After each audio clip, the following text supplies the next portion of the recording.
Buongiorno e benvenuti a Cosa c'è di nuovo di oggi, sabato 19 agosto.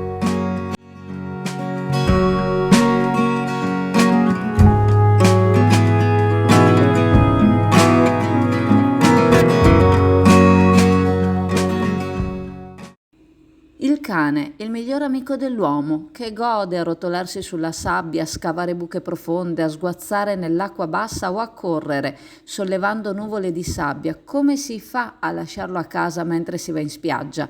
Semplicemente non si può, lo si porta con sé o ci si fa trascinare, dipende dalla stazza. Ma i cani in spiaggia non possono girare ovunque, ci sono zone attrezzate o zone dedicate, come lo è l'accesso al mare, non possibile in tutte le spiagge a qualsiasi orario. Vengono predisposti corridoi adeguati che devono essere percorsi. Al nostro miglior amico non è consentito girare tra gli ombrelloni al di fuori dell'area dedicata, neppure al guinzaglio, tantomeno se il guinzaglio è yo-yo. In spiaggia si deve usare quello fisso con una lunghezza massima consentita.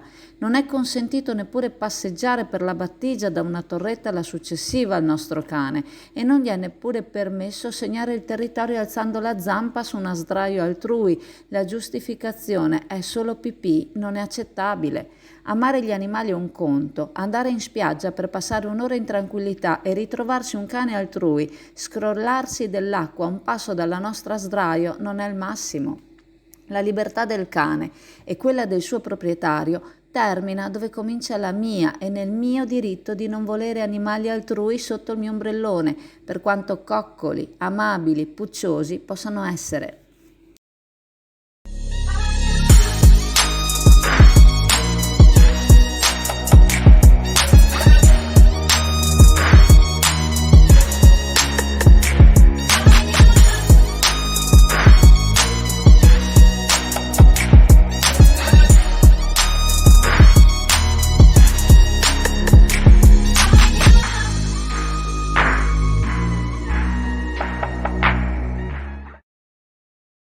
Tanti complimenti ha ricevuto ieri Davide Penzo, il ragazzo sedicenne che nella sua attività di bagnino intrapresa quest'anno ha avuto modo di effettuare 3 salvataggi. Abbiamo ricevuto vari messaggi sia da parte di adulti che di coetanei che si sono congratulati nei suoi confronti.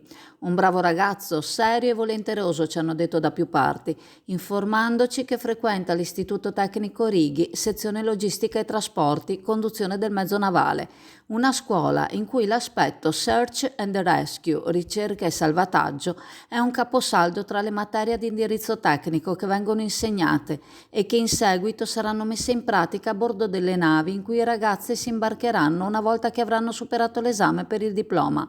In questo caso una connessione tra studio e lavoro che sta dando ottimi frutti e un'esperienza di cui Davide certamente farà tesoro per il suo futuro professionale.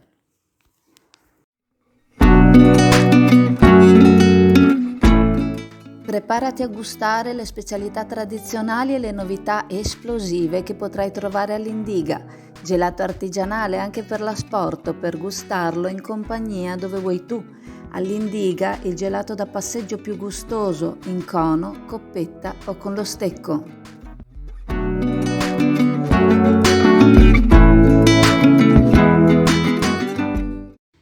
Sono state immesse nel mercato in Veneto da inizio anno circa 150 tonnellate del famigerato granchio blu.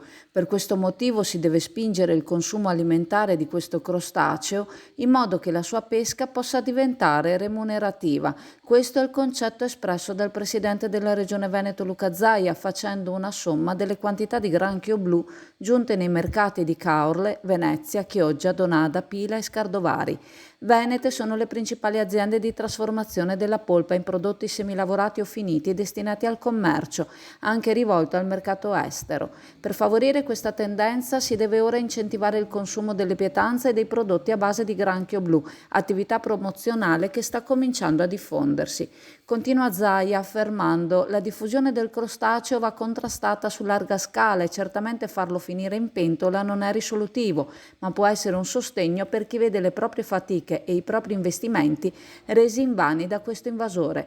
Conclude il governatore, il Veneto si sta muovendo a più livelli, chiedendo anche al governo la dichiarazione dello stato di emergenza e dello stato di calamità, ricordando lo stanziamento di 2.900.000 euro da parte del Ministero, una misura per contenere le attuali difficoltà, ma si deve arrivare al più presto a un rimedio a questa calamità che sta sterminando con sistematicità cozze e vongole, danneggiando irreversibilmente interi raccolti nelle valli e infierendo danni all'economia di un settore ittico stremato.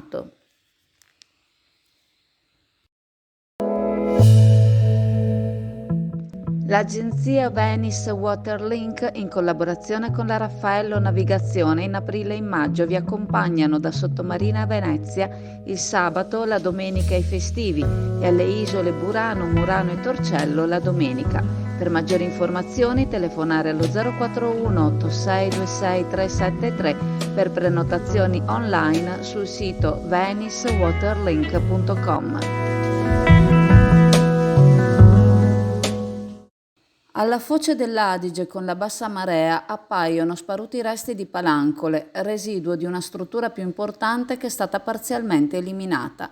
Da quanto ci dicono, la struttura doveva servire ad allontanare dall'arenile il corso dell'Adige in modo che i rifiuti portati da monte non finissero direttamente in spiaggia provocando inquinamento. Fatto sta che ora questi resti, sommersi durante l'alta marea, così ci viene riferito, possono costituire un pericolo per la navigazione, per chi non è avvezza alla foce e non ne conosce queste particolarità. Non sembrano esserci segnali ad indicarle e ci chiedono su chi vada a cadere la responsabilità se qualcuno con l'alta marea o trascinati dalle onde ci dovesse finire addosso. Giriamo la domanda a chi di competenza, chiedendo come mai siano presenti solo a tratti, da anni ormai. Sono state tolte da qualcuno secondo uno schema prestabilito, sono state le mareggiate a decimarle. In ogni caso, visto la pericolosità che costituiscono, non sarebbe il caso di segnalarle in un qualche modo o di toglierle, vista l'apparente inutilità di questa struttura gruviera? SD Auto informa della novità per il 2023, la revisione dei carrelli in sede. Si effettuano revisioni in sede dei rimorchi di massa complessiva non superiore ai 3.500 kg, 01 e 02, di carrelli per imbarcazioni, per moto, per auto, roulotte, trailer per il trasporto cavalli, carrelli tenda, carrelli trasporto animali e tutti i carrelli di massa complessiva non superiore ai 3.500 kg. Potete contattare SD Auto per qualsiasi informazione o chiarimento.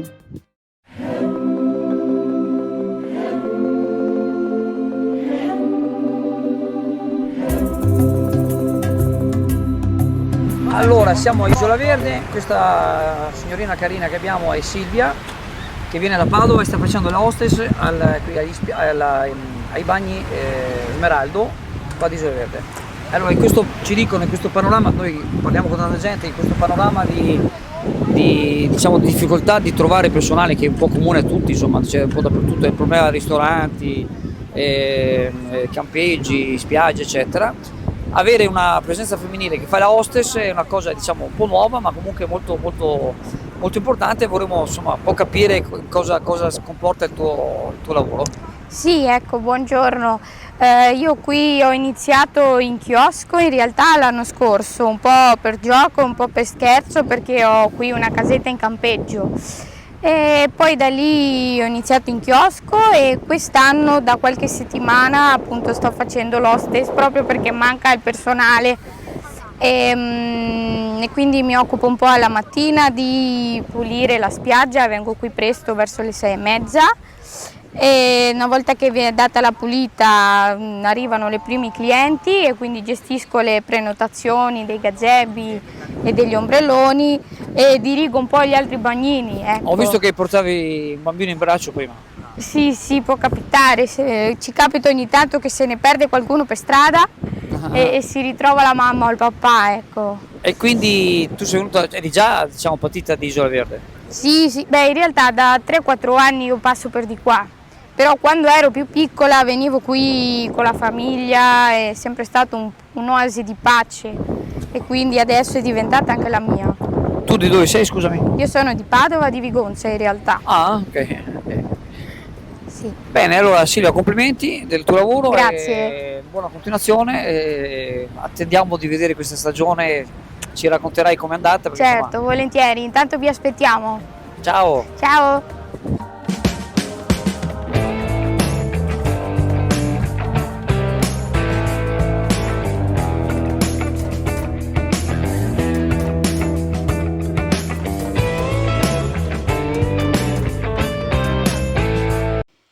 Ieri sera allo stabilimento Smeraldo a Isola Verde alla foce del Brenta si è tenuto il concerto di Scardi, ex Pittura Fresca, che ha attirato un buon numero di spettatori. Non si immagina neppure quanti permessi e autorizzazioni si debbano richiedere e ottenere per poter svolgere una manifestazione simile in un ambiente vicino a un territorio protetto quali sono le dune. A Sottomarina sono scomparse, ma per fortuna continuano a resistere a Isola Verde, dove rappresentano non solo un'area verde tipica della realtà del territorio, non solo una difesa alle aree interne, ultimo baluardo contro la violenza del mare, ma habitat per innumerevoli specie dell'avifauna. I gestori dello stabilimento, per poter offrire questi spettacoli per la loro clientela, hanno dovuto verificare anche il disturbo che l'impianto avrebbe provocato agli animali che trovano rifugio tra la vegetazione delle dune, con norme quasi più attente e rigide di quelle messe in atto se attorno ci vivessero solo persone. Un plauso quindi ai gestori delle attività balneari che vogliono offrire il meglio alla propria clientela, aumentando la propria attrattività tra mille difficoltà burocratiche, affrontate sempre col sorriso.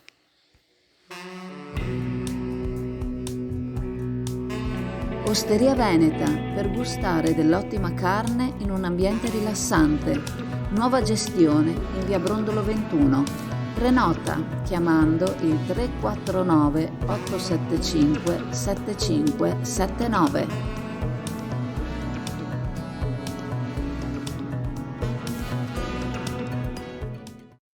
Ricordandovi che la farmacia di turno oggi, sabato 19 agosto, è la San Giovanni a Borgo San Giovanni, vi ringrazio, vi saluto e se volete ci vediamo in negozio alla cartoleria Pegaso a Borgo San Giovanni che continua a prendere prenotazioni per i vostri testi scolastici.